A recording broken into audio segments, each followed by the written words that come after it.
Hi, Sam. Hi, Tina. Hi, it was a great movie. Hi, Tina. Hi, Jane. Hey, everybody. What a fabulous movie. Whoa. Hello. Hello. Hi, everyone. Thanks for joining tonight. We're going to get started in a few minutes, but in the meantime, if you would like to just introduce yourself in the chat, it would be great to know what your name is, where you're calling in from tonight. Yeah, and if you have any quick reflections on the film you'd like to share out.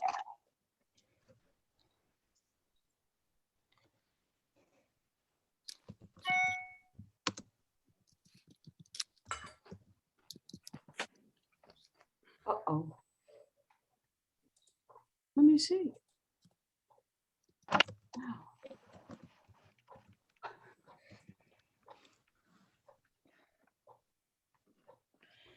I thought the film was really well made, really powerful, really should be seen by as many people as possible.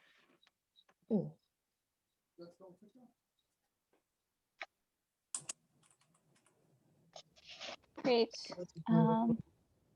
Seems like we're calling in from all over New Jersey. We've got West Orange, Highland Park, Bloomfield, got some folks from New York, Atlantic Highlands.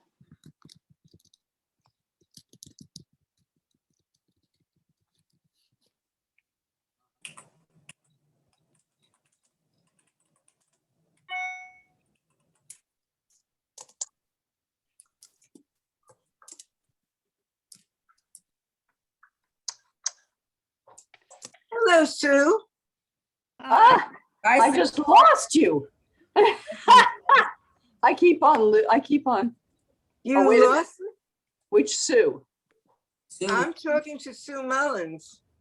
Oh, okay. Is that Sylvia? Yes. Oh my God. Whoops. Oh, it's so good to hear you. It's good to see you. Right?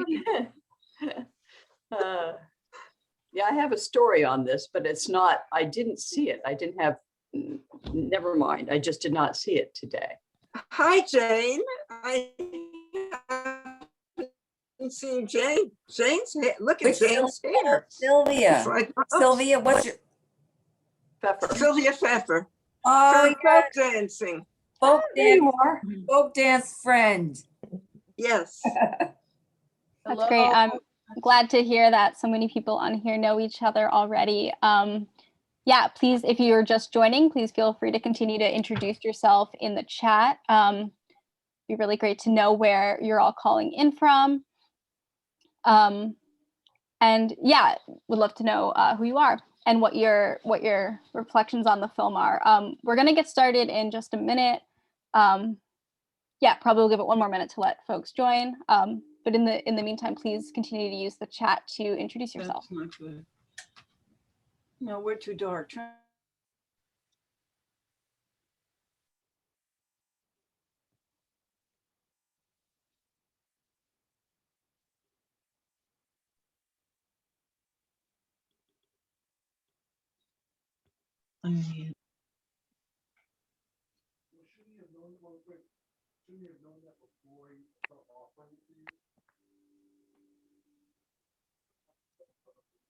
All right, it seems like it's been about a minute since anyone's joined, so I think we'll go ahead and get started.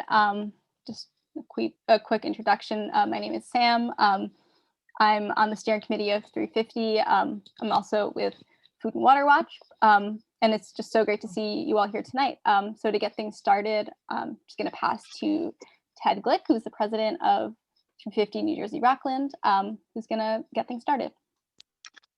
Yeah, thanks, Sam, for all your work. Actually, Sam and Jane Califf were the two primary organizers of this event. Thanks a lot for your work for this. A lot of people saw the movie today, which was great, and it's good to see everybody on now. I'm just going to take a couple minutes, just a brief intro. I think many people here know something about 350 New Jersey Rockland. We have been around 6-7 years or so, going back to to other people who have moved elsewhere, and others us in New Jersey and Rockland County kept it going. And we're particularly glad to be hosting this environmental justice movie and this discussion. This environmental justice is really critical for people who are active in the climate movement and in environmental issues and just in general. You know, the historic racism and class issues that underlie the reality of this society aren't going to be solved and unless they're addressed and seriously addressed and by everybody, by everybody who wants this country to be what it can be. And so environmental justice is, it's really on the agenda of the country really in many ways right now. So we should definitely make it on the agenda of New Jersey and do everything we can. So this is one very small little thing that we're doing to that effect.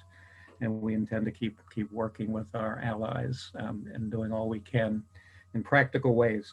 350, I think as people know, as most people know, maybe not everybody, 350 refers to what is a safe number as far as the amount of carbon dioxide in the atmosphere.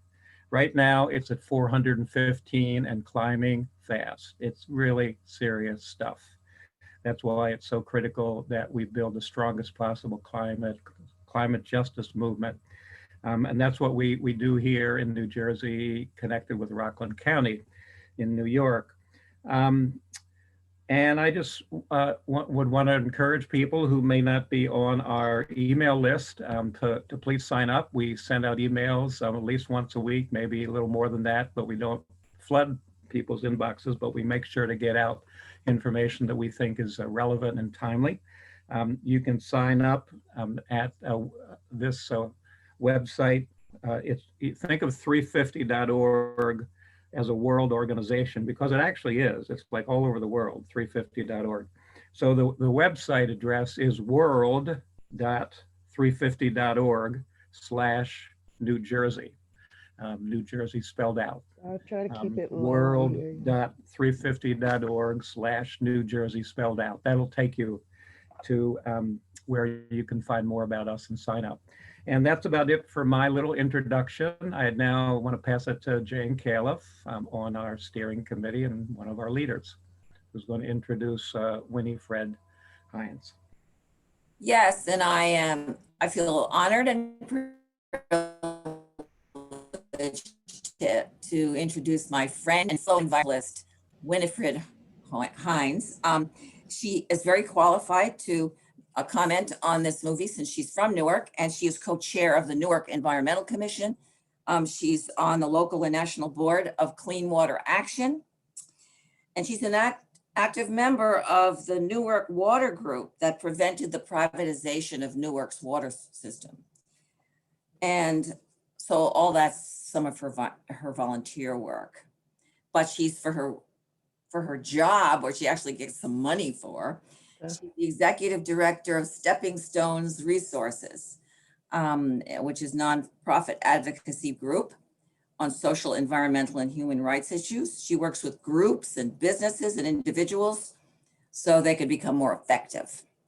That's just the tip of the iceberg of what they do, but it's Stepping Stones Resources if you'd ever like to look into that. So Winnie, now it's your turn. So Thank you, Jane, for this lovely introduction. You know, I sort of feel right now like Natalie Wood, you know, in the movie West Side Story, when everyone thought that it was Natalie beautifully singing those songs. So spoiler alert if you haven't actually seen the movie, when it was another singer who was actually singing instead of Natalie Wood. And so why I'm saying this, because of the movie. I wasn't in the movie. And though indeed I am a community environmental activist and advocate and on the Newark, co-chair of the Newark Environmental Commission. And I just hope that you won't be too disappointed about Maria's absence, but she did have a prior commitment and we all think the world of her, and she's a fighter. You know, I can't say enough about her.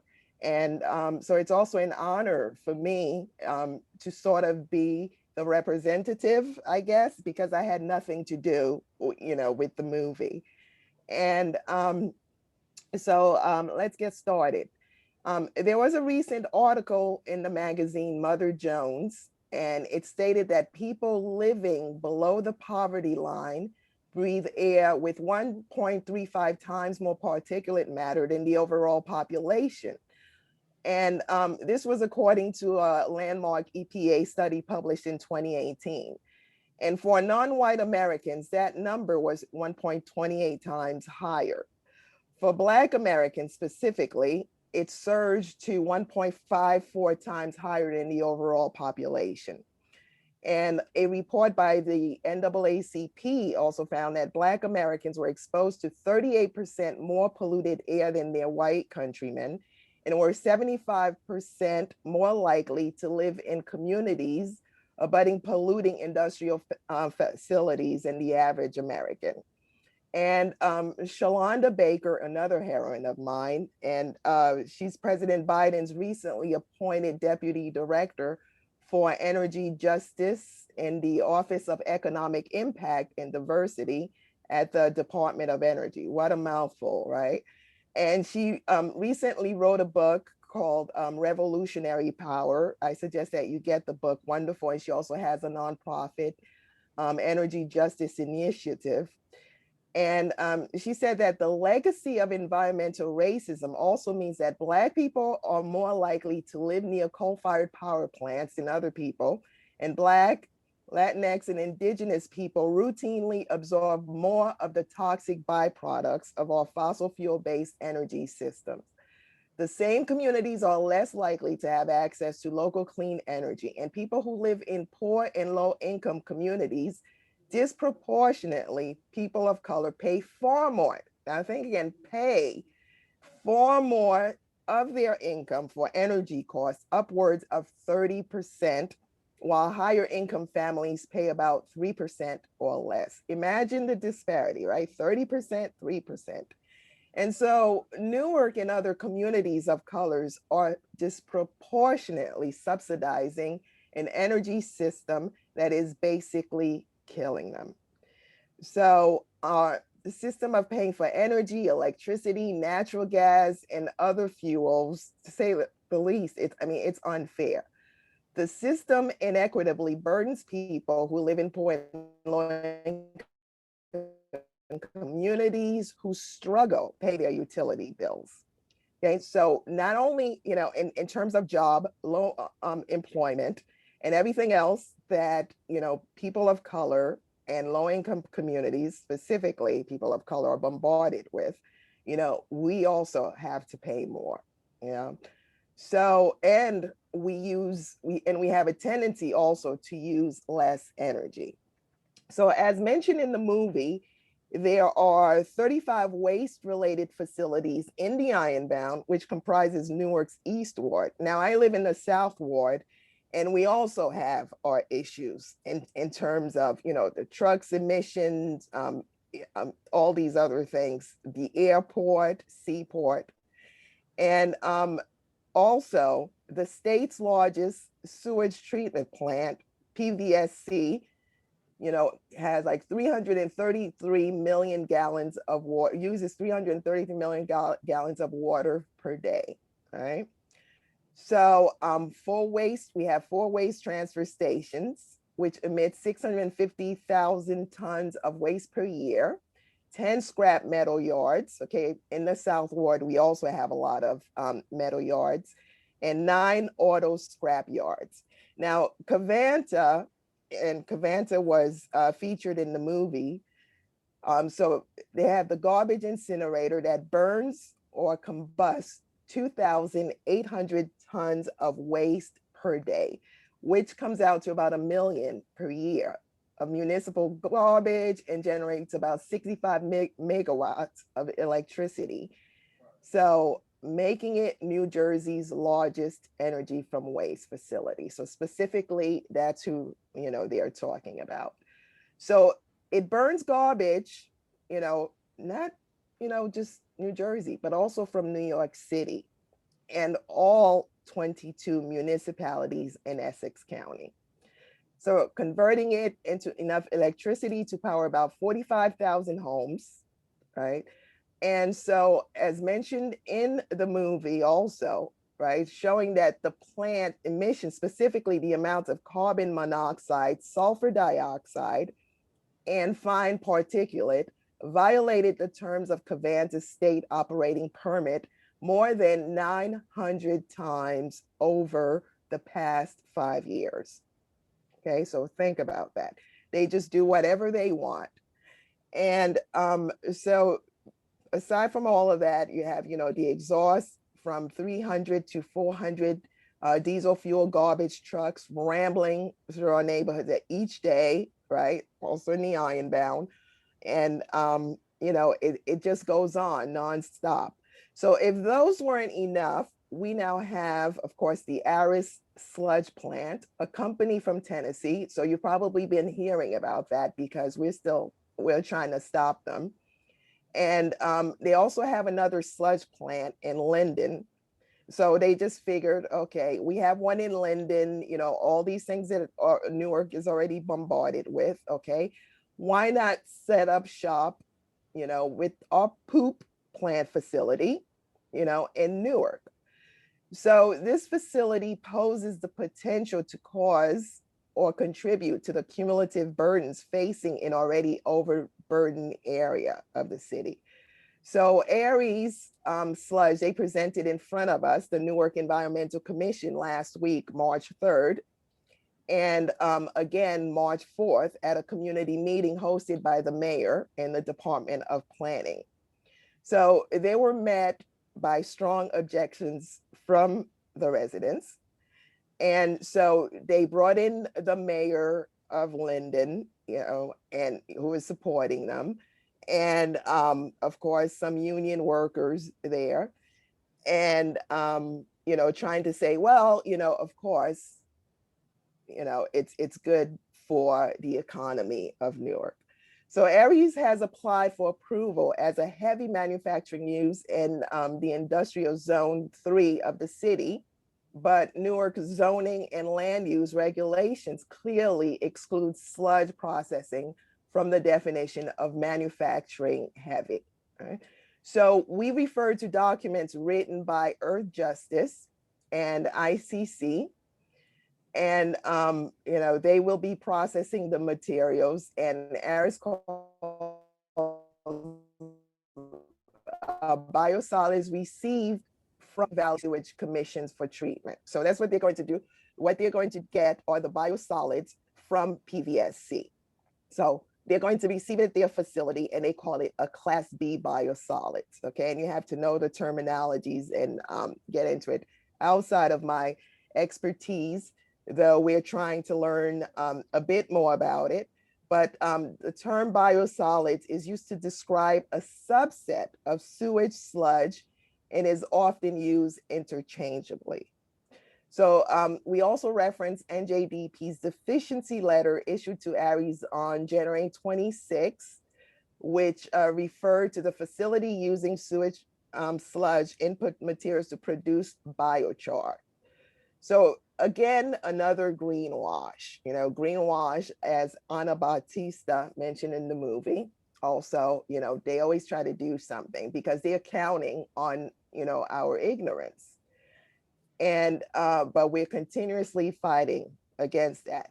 And so from our understanding, biochar is produced by, while it's produced by other means and may indeed be carbon rich and reusable as fertilizer, the gasification technologies that Aries is proposing will remove all the carbon in the biosolids and convert it into carbon monoxide and carbon dioxide, which is greenhouse gas emissions.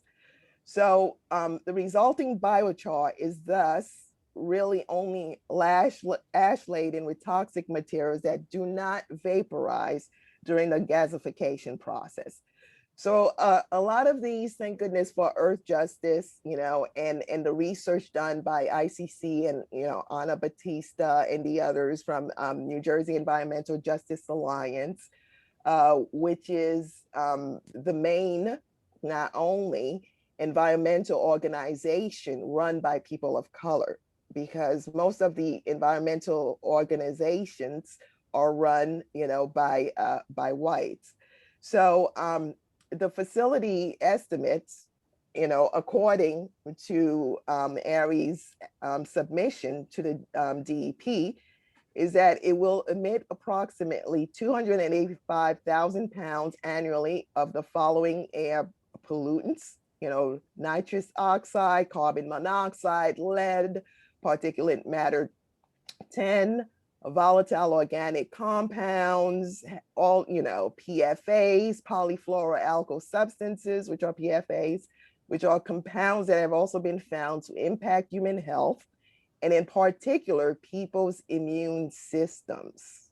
Okay, so PFAs are typically found in sludge, which the gasification process can release and contribute to the airborne PFAs. So there's also the question of odors. I can go on about the list, because it goes pages and pages, but already with the Darling animal fat rendering plant in the Ironbound, so it's going to be only like about 2,000 feet away from the fat rendering plant, and the open air PVSA sewage treatment plant. It's going to be stored, they're going to store on site large quantities of ammonia, which is regulated under both the Clean Air Act and the New Jersey Toxic Catastrophe Prevention Act.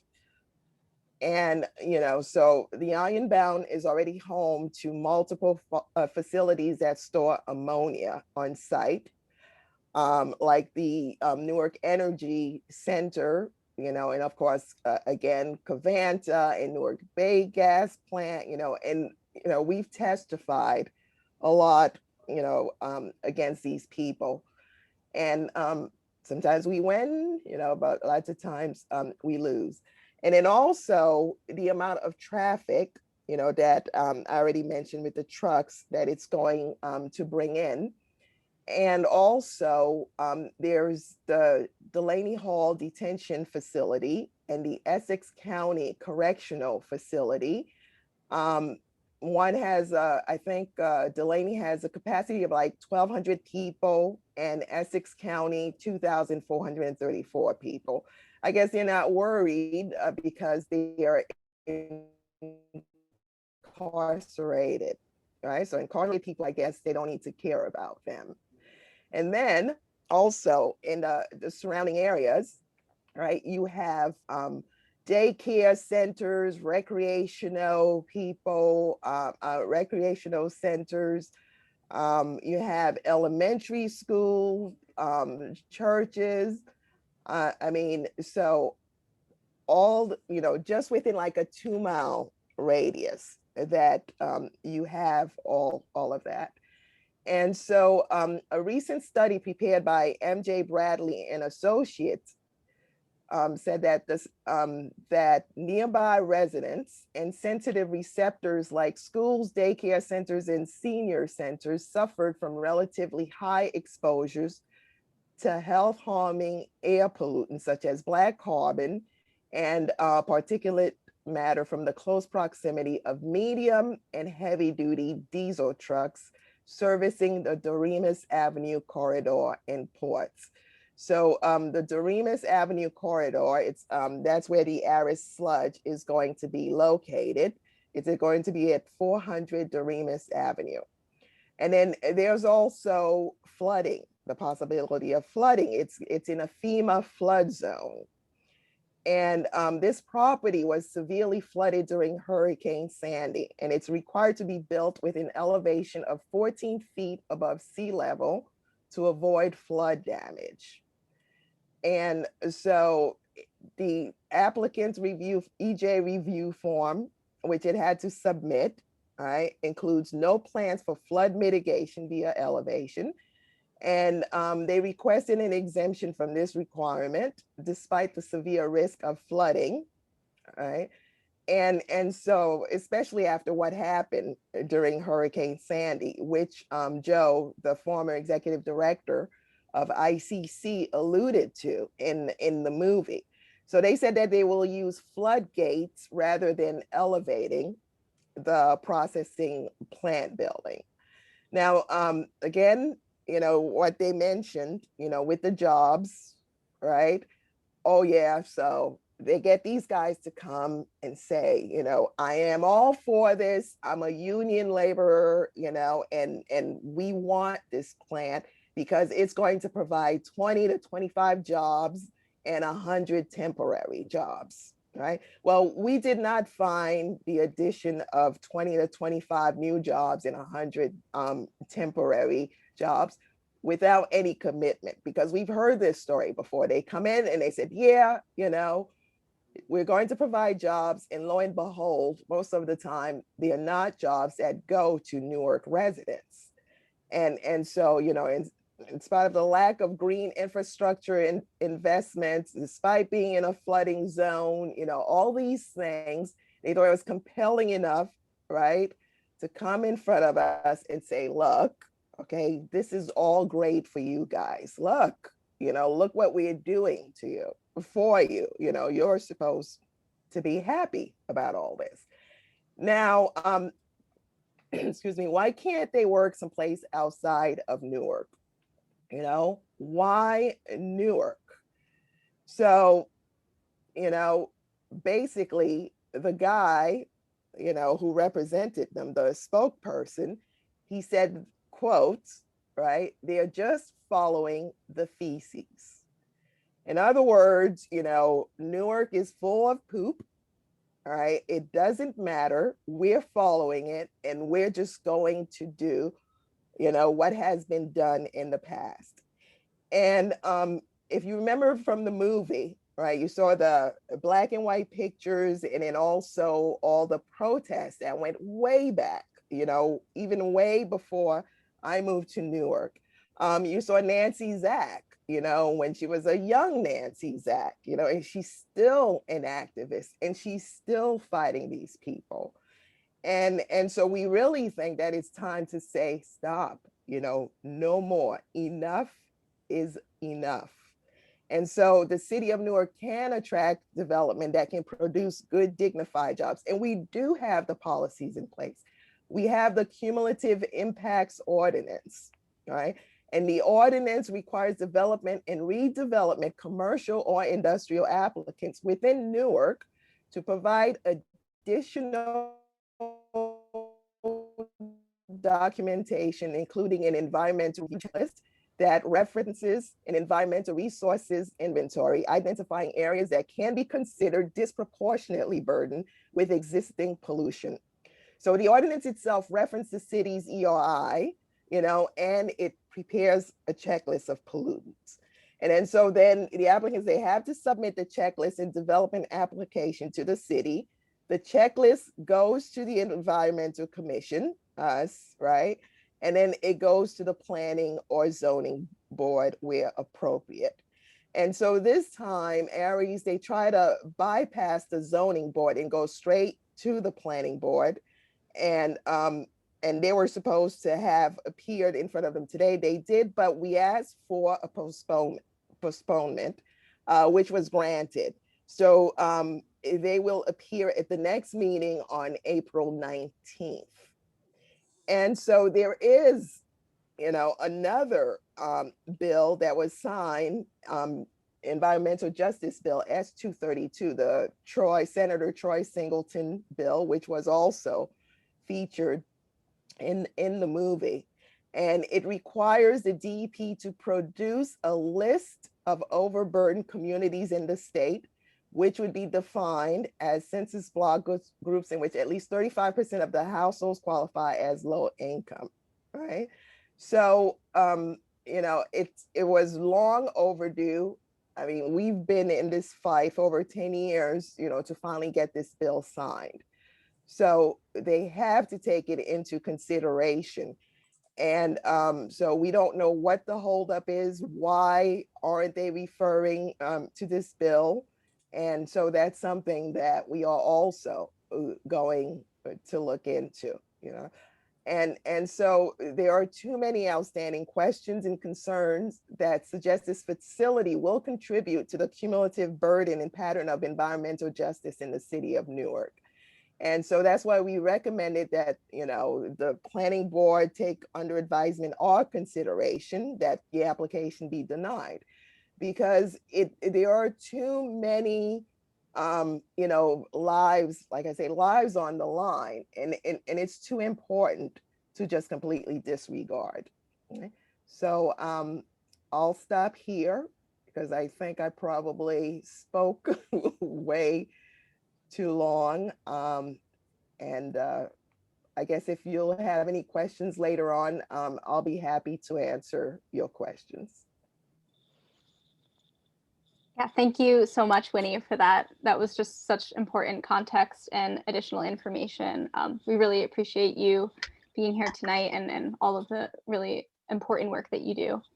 Oh, my pleasure. So thank you. Yeah, and we'll definitely have time for Q&A and comments and questions in a few minutes. We did, though, since we're all together and we haven't had a meeting as 350 New Jersey Rockland in a while, we wanted to use this time to also just share some other quick updates about some of the work happening in New Jersey. So Tina is going to speak briefly about divestment in New Jersey, and then Jordan, both Tina and Jordan are on the steering committee. Jordan's going to share about divestment in New York, and then I'm going to give some brief updates on the pipeline expansion project in North Jersey. So Tina, I think you are unmuted, and I'll pass over to you. Hi.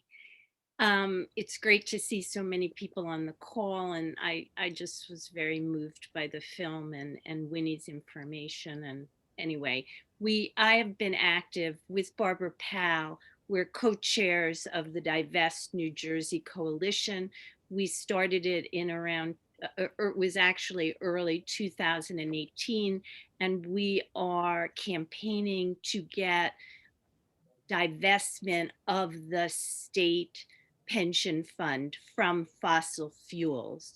So fossil fuels have been a very bad investment for the last decade. As we transition to a low carbon economy, people are moving away from oil and gas. It had a horrible 2020, of course, during the pandemic, but it has been bad over the last 10 years. It's been in decline as we transition to a renewable economy. So it's bad for the pension, the pensioners and the retirees and the taxpayers, and it's terrible for us throughout the globe. Here in New Jersey, the DEP put out a report on climate impacts last June 2020. It's worth going to the DEP and just reading the executive summary, because it's pretty scary what impacts are already happening. We hear, and of course they're happening in overburdened communities more so. And I just think people need to see this film, and they would be motivated to stop their pension funds from underwriting these fossil fuel companies, which are literally killing us. Some faster, some slower, but killing us and all other species on the planet. In fact, one statistic came out, which is that 9 million people a year around the globe die from the burning of fossil fuels, which produces particulate matter and VOCs and all the things that are affecting in this most concentrated way in the ironbound community. But that's what is produced, and people die from respiratory as well as cardiac diseases associated with fossil fuels. So we feel you don't have to be a pension member, because your tax dollars are going to funding this pension, and literally the dollars are going to funding the destruction of our communities, of our health, and of our economy right here in New Jersey. So everybody, we need to be working on, transitioning as quickly as possible. And divestment is just one tactic, one tool to do that. And that's where we're putting our energy, but we also put it in lots of other places as 350 members, but also just as citizens and activists. So I think if you want to get involved with divestment, or if you are in a union or a local that might want to support and endorse the state pension fund from getting rid of their fossil fuel investments, then please contact me or Barbara or 350 or in some way, Sam, and we'll work with you. We need more and more grassroots pressure. And particularly, I think that Barbara is putting in the chat that we are directing our energy towards asking Governor Murphy to come out and support divestment. He calls climate change an existential threat.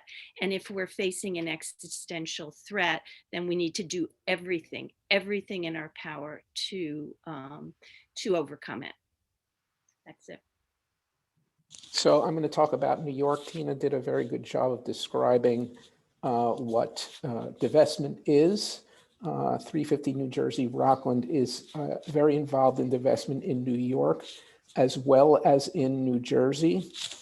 The United Nations International Panel on Climate Change has told us that we have until 2030 to dramatically change the way we live on the planet if we want to avoid a climate catastrophe. And fossil fuel companies are the leading culprit. They are the villain in the climate change story. Divestment helps because it stigmatizes those companies and reduces their stranglehold on decision makers, politicians, and the people who are going to need to make the changes that are needed in order for us to survive climate change. In New York, we have been somewhat successful. We've gotten 3 of the 5 New York City pension funds to divest. They are, I think, in the process of selling $4 billion worth of fossil fuel investments right now as we speak. They may be nearing the completion of that. We also got New York State's pension fund to commit to divesting by 2025. And we got New York State's pension fund to commit to totally decarbonizing its entire fund, not just the fossil fuel holdings, by 2040. We're in the Teachers Retirement Fund. It's a $120 billion fund in New York. We had a lobby day on Thursday. We had 50 meetings with legislators, and we are getting all kinds of co-sponsorship, and momentum is building for us to get that fund to divest too. And that's my report on what we're doing in New York. Thanks, Jordan and Tina. And just to give a quick update on this fairly new fossil fuel project that was proposed last summer in North Jersey. So this is a pipeline expansion project proposed by the gas company called Tennessee Gas Pipeline, or TGP. So they've proposed to increase the capacity of their existing pipeline that runs all the way up in the northernmost part of New Jersey through Sussex, Passaic, and Bergen counties, almost at the New York border, by building 3 new compressor stations. One is proposed to be built in West Milford, right next to the Monksville Reservoir. And then 2 are additional compressors that are going to be built at sites of current compressor operations in Wantage, which is in Sussex County, and then out in Pennsylvania. And this project is a huge risk to communities across North Jersey. This is an old pipeline. It's over 65 years old in some places, and the company wants to push large volumes of fracked gas through, a pipeline that's 15 years or more beyond its lifetime. And compressors are really dangerous. They emit all kinds of volatile compounds known to cause cancer, make residents sick, cause nosebleeds, headaches, nausea, all kinds of neurological and GI symptoms. And this is also a huge risk to the water supply of 3.5 million New Jersey residents, including those in Kearney and Newark and Patterson and Passaic, because one of the compressors, the one in West Milford, is proposed right next to the Monksville Reservoir, which is part of the Monksville-Wanacue Reservoir system.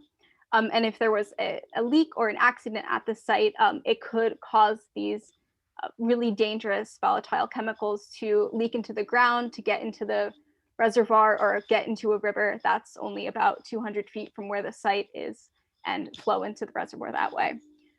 So this is a huge threat to North Jersey, but there are a lot of organizations and residents that are fighting back. So we just wanted to share that we're going to be emailing out the 350 New Jersey Rockland membership this week with one really important action that you can take to help stop this project. So right now, the environmental assessment is open for comments. This is a document that FERC, which is the Federal Environmental Regulatory Commission, has put out. And it's kind of like one of the last steps in the approval process before FERC signs off on this project. So while it's open, the public can comment on this and really explain the deficiencies in this report and demand that they look more into this and reject this proposal. So we're going to be sending out probably Wednesday or Thursday on our 350 email list instructions on how to comment, and it would be really appreciative if you could take a few moments to go onto FERC's website and make some comments. And in the meantime, we do have a petition. This is from the Empower New Jersey website that I'll put in the chat. If you haven't yet signed on to this, it would be really great if you could do so. Yeah, so those are just some quick updates on what's going on with that project. But again, please be on the lookout for that email this week because comments are due by 5 o'clock on Monday. But yeah, thank you for bearing with us for these updates. And I think we're about ready to open it up for Q&A.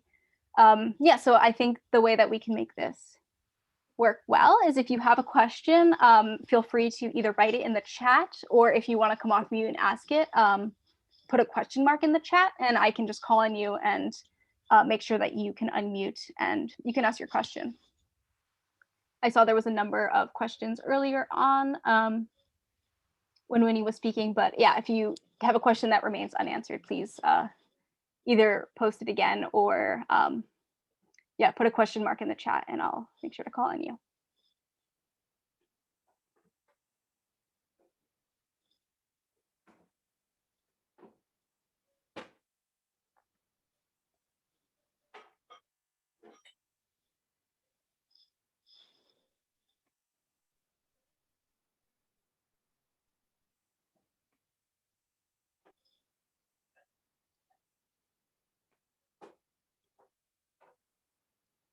Okay, well, I'm not seeing any questions in the chat. Wondering if folks are maybe taking a minute to get their thoughts together. Okay, I'm seeing one from Bill McClellan. Has the Covanta incinerator been reauthorized? It sounded in the film like that permit was still pending. Well, they've been in operation since about 2005. And then in 2012, they reached a deal with the Port Authority to run the facility through at least 2032. And I believe it's with an option to continue to 2052. And and as part of the deal, because a lot of environmentalists were making so much noise, they installed a bag house, to control the emissions, as well as a metal recycling system.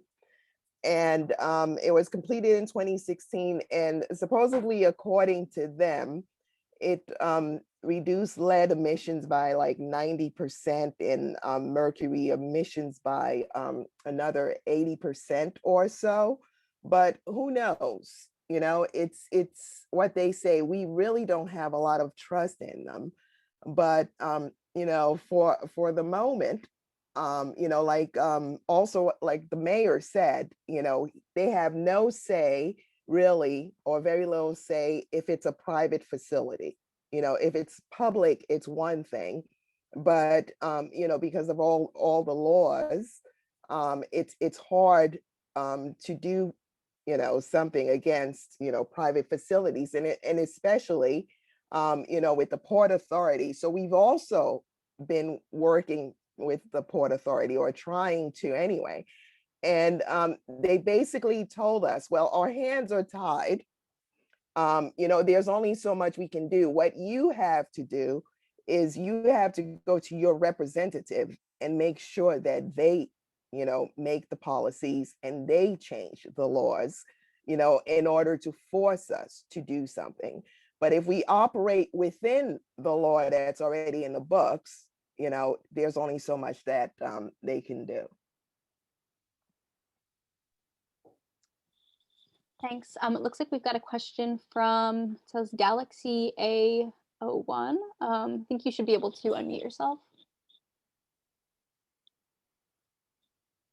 Hey. Oh, you're muted. Okay, I'm sorry. This is such an interesting conversation. So thank you, everyone. It's just a pleasure.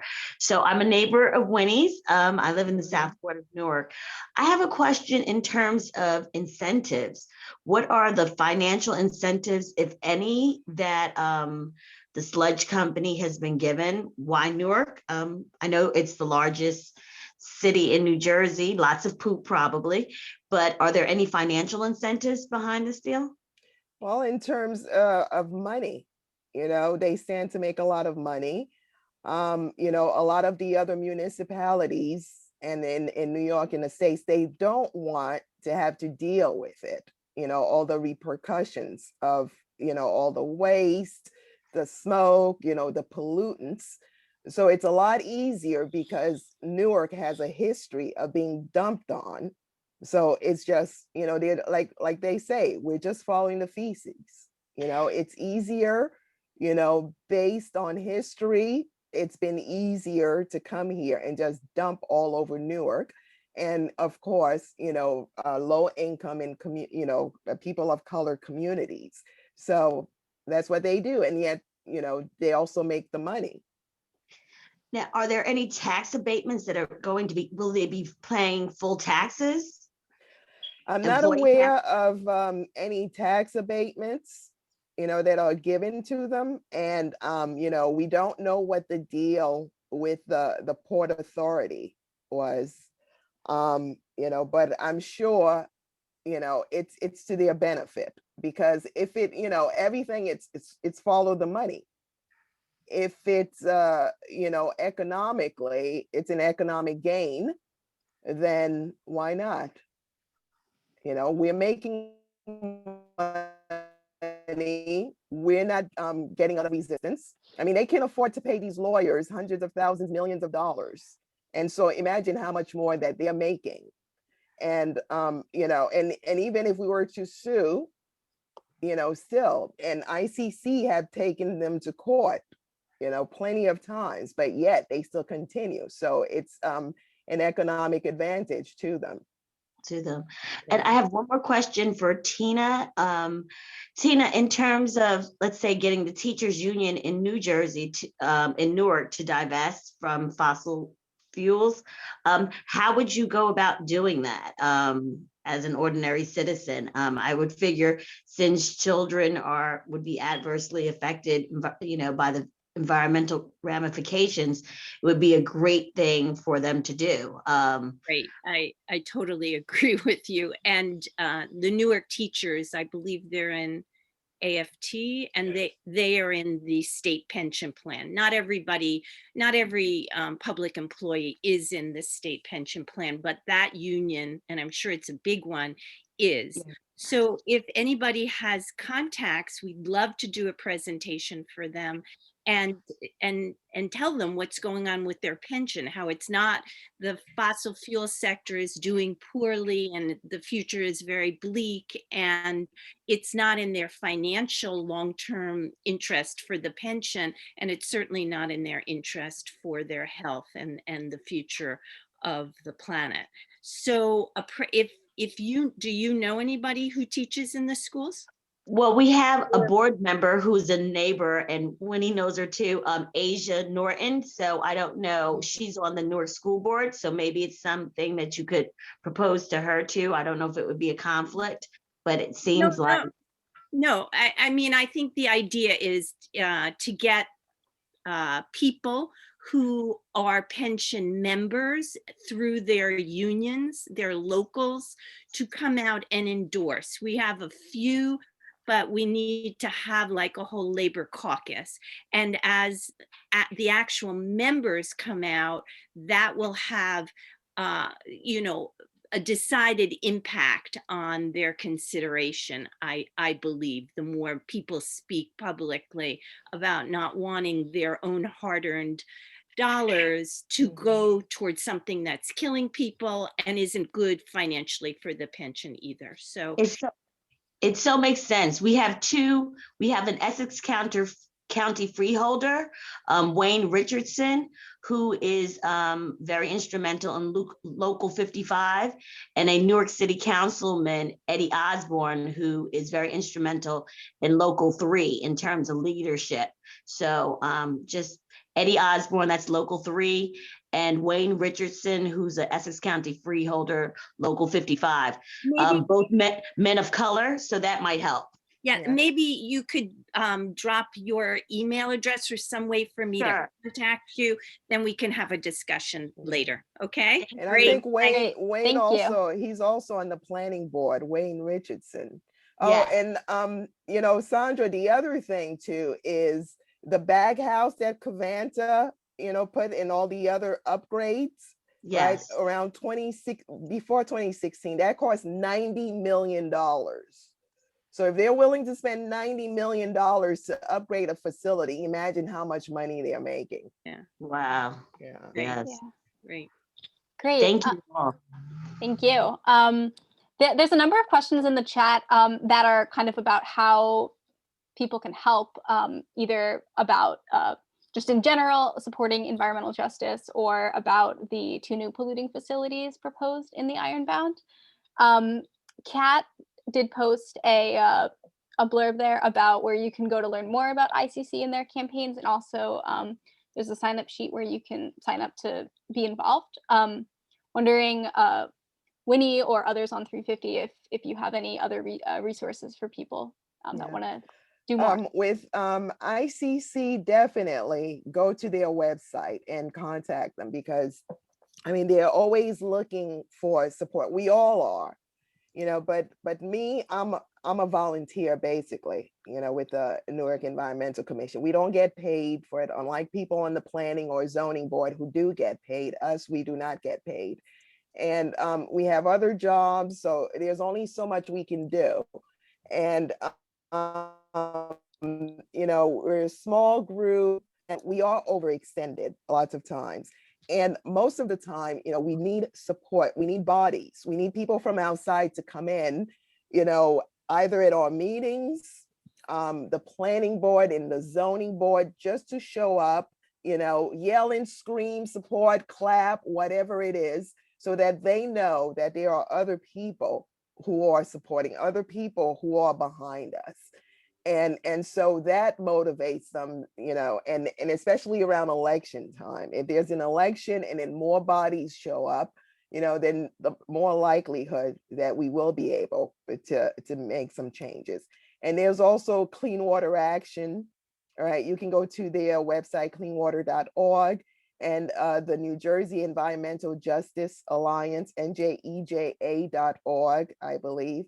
And so, you know, these people, I mean, we are all working hard, and in the grassroots organizations as well.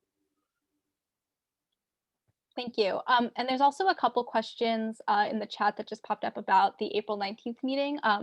Specifically, is that a place to show up, especially if you are not a resident of Newark? Oh, yes. Everybody can show up. Absolutely everybody. I'll try to find the link to it. Let me see. And then I'll put it on. Okay, here it is. Got it. And I'll put it in the chat. Okay. Yeah, so I just put it there. You can go and, you'll also find the meetings to the environmental commissions. Sometimes we do have our recordings up there, and then we have the minutes. And when something important goes in front of the planning and zoning board, just show up. You don't even have to speak, just the fact that you're there, and you can type in something. If you don't want to speak, you don't want to say anything, you feel as if, you're not knowledgeable enough about it, just put a question there, or a comment, or agree with, something the other person said. Just that alone, it's a huge help. Thank you. And there's a comment from Kent. They're wondering from the video whether the state or independent researchers have gotten good measurements of how various pollutants compare to what is considered safe. The Covanta execs complained that ICC was just protesting with sweeping demands and didn't hear whether we can point to specific violations with measurements. And if not, is there any opportunity to connect with Rutgers engineers or others to provide that? We do, whenever we get a chance, we do, go to Rutgers. We do get advice from other scientists and researchers and environmentalists. And what was the specific question?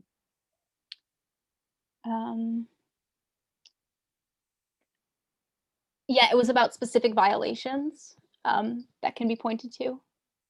And well, with the DEP, you can go on the DEP's website. Okay, thank you.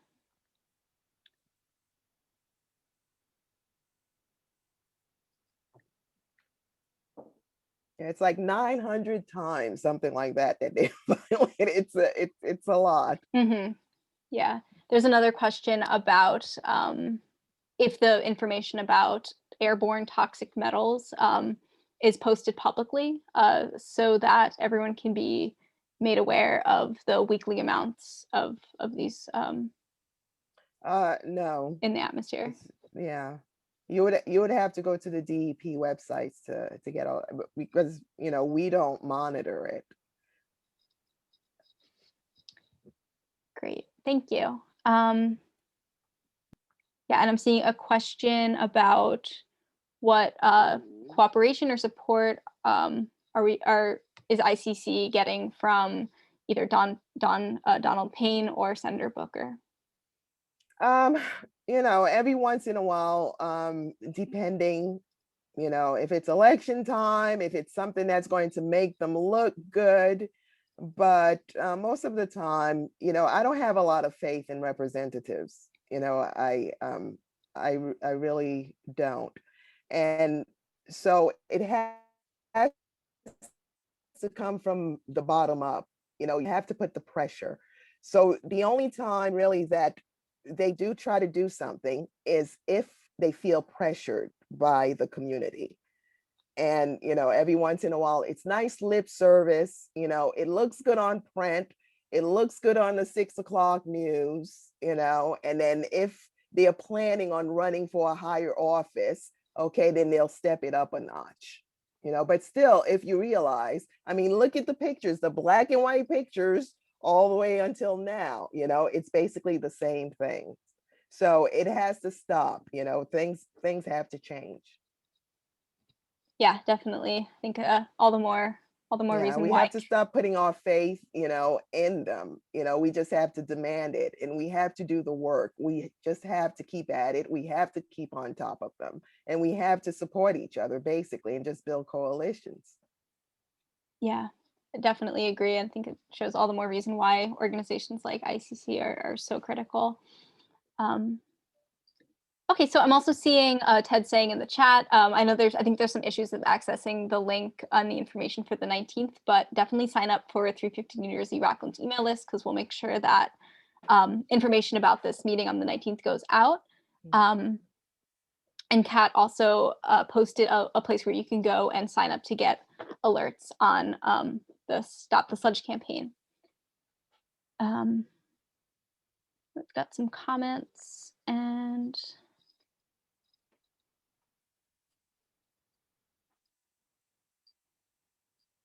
There's a question.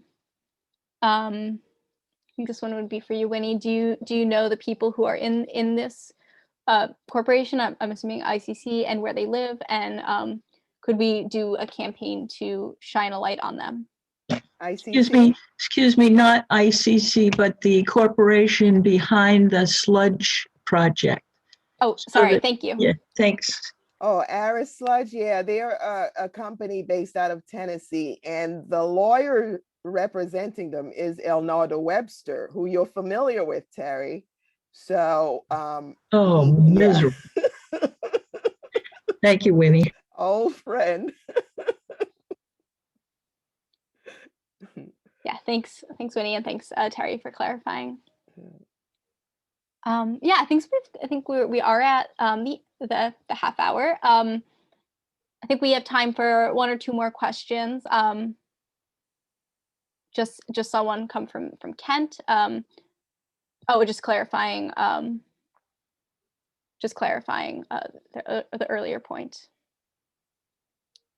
Great. Yeah. Does anyone have any final questions?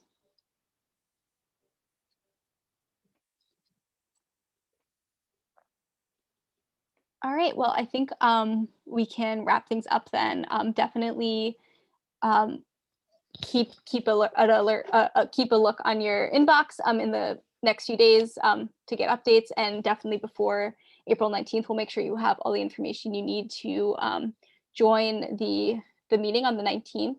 Thank you all so much for taking the time to watch this film. It's such an important topic, and thank you for being here tonight.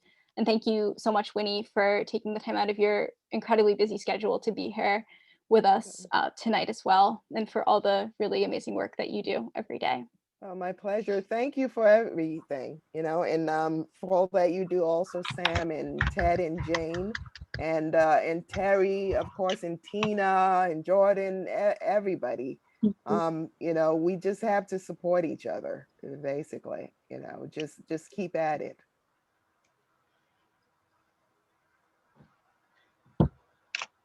Great. Well, thank you all for coming, and yeah, we'll be in touch very soon. Oh, sorry, Sam. Trina had her hand raised, I think. Oh, sorry about that.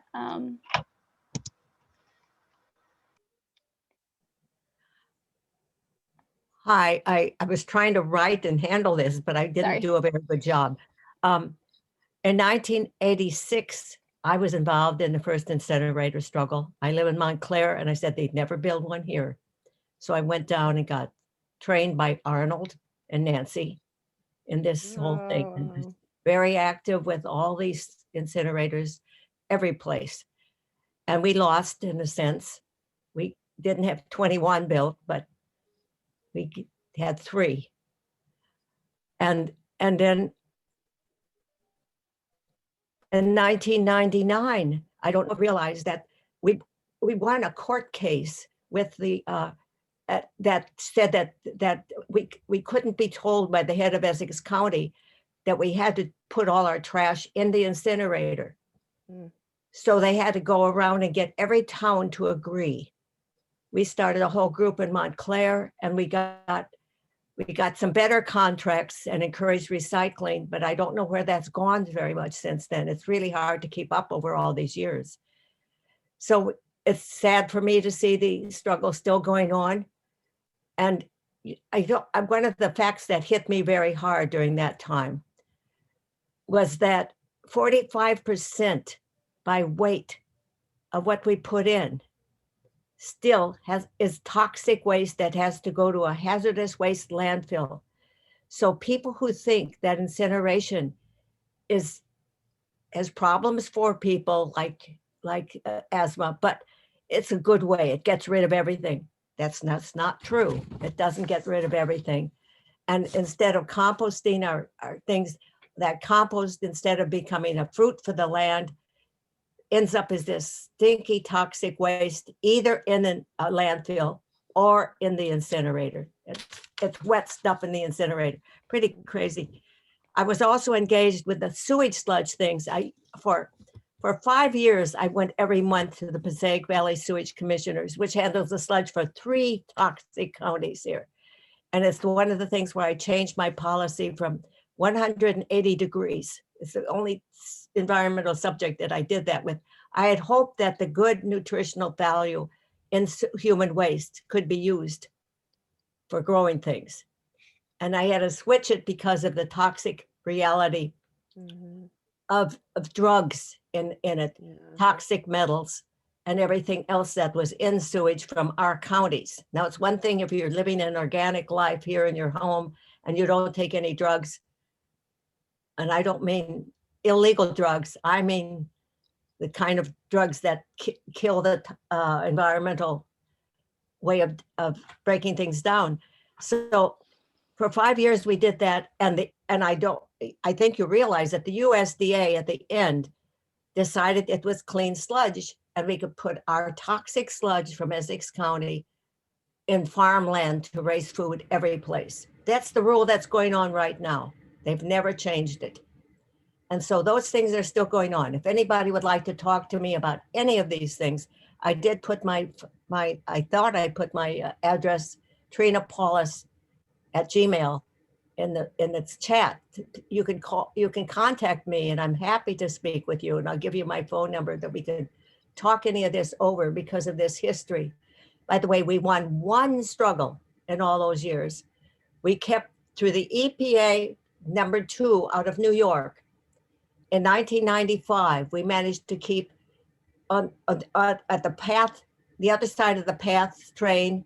They're on Avenue A, right next to the wholesale food place. They wanted to put what they called a lime stabilization place that would have raised and haul it uncovered trucks, sewage sludge from the Passaic County all through the Ironbound, and put it there to be lime stabilized to go out to farmlands. That we managed to stop that through the good services of the Ironbound Community Corporation and the EPA second section. So I just thought this sort of overview of some of this history might be somewhat useful to you. So I hope I didn't take too much time with that. So thank you very much for doing this. Glad to see these young faces in the struggle. Thank you, Trina, for sharing. Yeah, and thank you for all the work that you've done for a long time. It's really important. And I almost lived down there for a while. I was there so often. Yeah. Yeah, thank you. And then just one last thing. Just when I circle back to Kent's question, Winnie, if you have time, yeah, the question is, why aren't we giving the Covanta chapter and chapter and verse of every violation the data shows them to be committing? Covanta claims that our only demand is shut it down. If their violations are egregious, what does it take for the DEP to have them suspend operation? Well, they get fined and they have good lawyer working for them, basically. So, again, there are loopholes, and basically they can pay off the fines and with the loopholes and, their lawyers.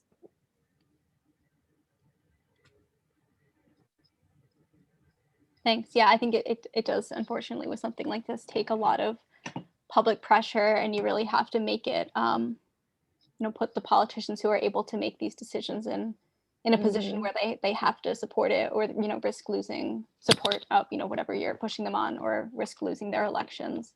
Yeah, like, Booker applauded them when they had the bag house emissions, so it's like, okay, yeah, they fix it. Okay, good for them, and then it goes on, again, this little game. And we don't have, the resources that they do. And so they can keep you in court for, years. And, at the same time that, you can't be busy with just Covanta. You can't focus on them, when you also have Aris, and you have Darling, and you have Diamond Alkali, and you have the Port Authority, you have, all these other groups. So, yeah, like Sam said, definitely that's why we need the support. I'd like to say one other thing if we're getting ready to wrap. There's another, I heard a commentary on this, but there's going to be it's a movie, it's 87 minutes long. You can donate for the movie to your local theater. It goes The People versus Agent Orange. And people that know me know that this is a big issue in my family. That, my dad worked in it in Newark at Diamond Alkali. And that all of his 4 children, his grandchildren, have neurological diseases and cancers. It goes on, I gather, to 4 generations, I've heard at least, that they know of, that the gene changes happen. This is the stuff that they're pouring on, either that or it broken up in its parts, as Trina was saying, into the landfill, into the crops. They're putting it into, they consider it something this could be pesticides for the crops. So they put it all over the crops and it does all its poison all over the place. And like I say, they're breaking up the chemical components to still use this awful thing. And it's what's coming into that waste. So The People versus Agent Orange, a movie that should be something that maybe should be seen. Good. Thank you. Thank you. Yeah. Would love if you could email some information about that. Would love to check that out. And yeah, I share just that saw out. Matt Smith. Hey, Matt. Food and Water Watch. Yeah. All right.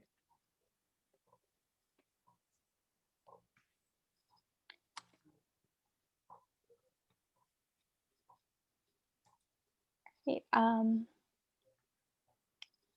I think we are at a good place to end. Yeah, if no one else has any final thoughts or questions. Yeah, it was great to see everyone tonight, and thank you for joining. I have one more thing. Mhm. If you could if you have our emails now, I think you have our emails now.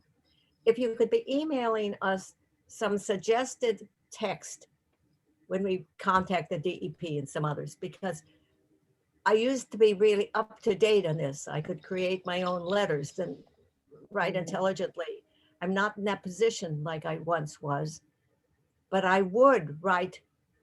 Actually, I get letters from the DEP all the time asking me to respond. I'm on that list of they're obligated people to contact, but I don't know exactly what to say.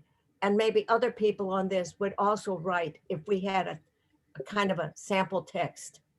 Yeah, that's a great idea. Yes. And that you would tell us, we're fighting this right now. And we need to get this to them by the end of the month or whatever. And then please let them know that you think it's not a good idea, that the trade-off is not right. It's, whatever you want to say. I know I'd agree with you. And I can't take the time at this point of my life to research it like I once did. So if you email me, I'll write. Yeah, definitely. I think that's. I see some other nodding heads here. I think that's something we can definitely put together in the future. Yeah. All right. Well, thank you, and I hope everyone has a good night. Thanks for joining, and thanks again, Winnie, and All the right, 50 steering pleasure. members. Take Bye. care.